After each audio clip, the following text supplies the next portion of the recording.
یہ بہتر طریقے سے استعمال ہم کر سکتے ہیں کہ اسکولز کھولیں، ہاسپٹلز کھولیں، لوگوں کے اوپر خرچ کریں. بہتر طریقہ شاید یہ ہو. سائم یقیناً اتفاق کریں گے آپ میری اس بات سے کہ گزشتہ جتنے بھی سال ہیں ہم جب دیکھ رہے ہیں کہ بجٹ آنے والا ہوتا ہے تو حکومت کا ایک ہی دعویٰ ہوتا ہے کہ غریب جو طبقہ ہے اس کو ریلیف دینے کی اس بار ہر بار یہ کہا جاتا ہے کہ اس بار اس کو جو ہے ریلیف دینے کی کوشش کی جائے گی اور اس بار بھی حکومت یہی کہہ رہی ہے. تو کیسا ہوتا ہوا دیکھ رہے ہیں کہ واقعی غریب طبقے کا سوچا جائے گا اور کیسے سوچ سکتے ہیں ایسے؟ دیکھیں 3 سال سے جو ایویڈنس ہمیں نظر آ رہا ہے وہ تو نہیں ممکن ہے ہی نہیں. گورنمنٹ جو ہے یا تو عوام کو جو پرو بجٹ جو پرو پیپل جو ہم کہتے ہیں وہ اس کا مطلب ہوتا ہے کہ یا سبسڈیز دے گی، پیٹرول سستا کر دے گی، بجلی سستا کر دے گی.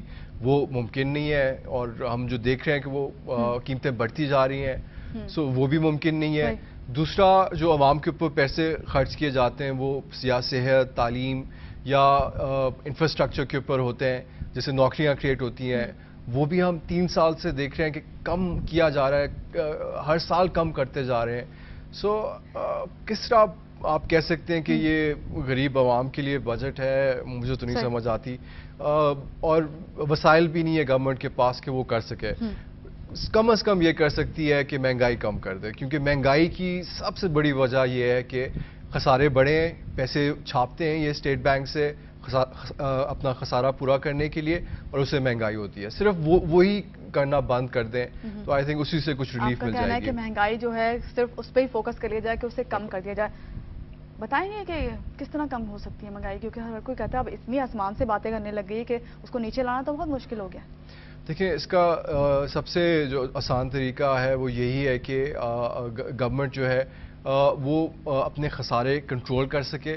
جو اسٹیٹ بینک سے پیسے جو یہ ہر 2-3 مہینے بعد چھاپتی ہے وہ روکے، اور اس سے جو ہے مہنگائی، کیونکہ جب منی سپلائی زیادہ ہوتی ہے اکانومی میں، انفلیشن جو اکنامک ٹرمینالوجی ہے، inflation is a function of money supply. اگر منی سپلائی زیادہ ہے، آپ کی جیب میں پیسے زیادہ ہیں تو آپ اور سیو نہیں کرنا چاہتے کیونکہ بینکس آپ کو نیگیٹو ریٹرنز دے رہے ہیں تو آپ پیسے خرچ کریں گے. جب زیادہ پیسے کم چیزوں کے پیچھے بھاگتے ہیں تو چیزوں کی قیمتیں بڑھ جاتی ہیں. سو بڑا لازمی ہے کہ یہ مہنگائی کو کنٹرول کریں اپنے خسارے کنٹرول کر کے. اور دوسری چیز یہ ہے کہ آپ سستی بجلی کسی طرح پروڈیوس کریں. بجلی 100% بڑھا چکے ہیں پچھلے 3 سالوں میں، جو کہ ایک ریکارڈ ہے پاکستان کے لیے بھی اور کسی دنیا میں بھی کبھی اتنی تیزی سے نہیں بڑھائے گئے ابھی تک. ہمیشہ نیگیٹو جو ہے ریکارڈ جو ہے قائم کرتا ہے پاکستان، چاہے وہ انرجی کرائسس ہوں چاہے وہ. سو آئی تھنک وہ ایک بڑا لازمی ہو گیا ہے کیونکہ ہماری انرجی پالیسی سب سے بڑا کویشچن مارک ہے. انرجی پالیسی خراب ہونے کی وجہ سے ہم دیکھ رہے ہیں مہنگائی بھی بڑھ رہی ہے.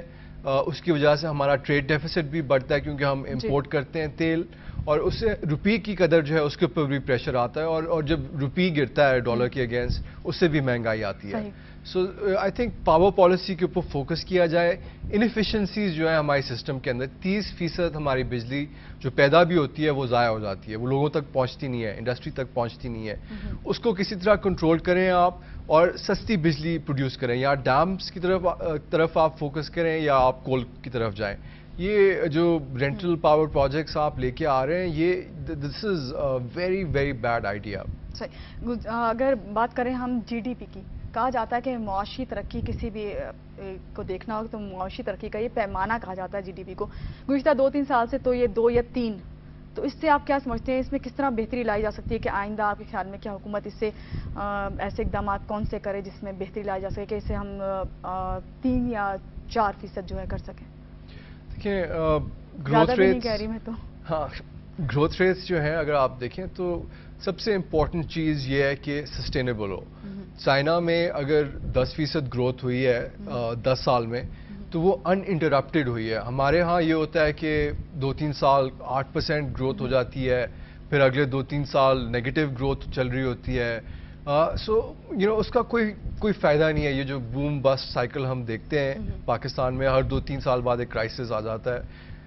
ٹھیک ہے آپ اپنی گروتھ ریٹ بے شک کم رکھیں، 2-3% بھی رکھیں، بٹ سسٹینیبل ہونا چاہیے.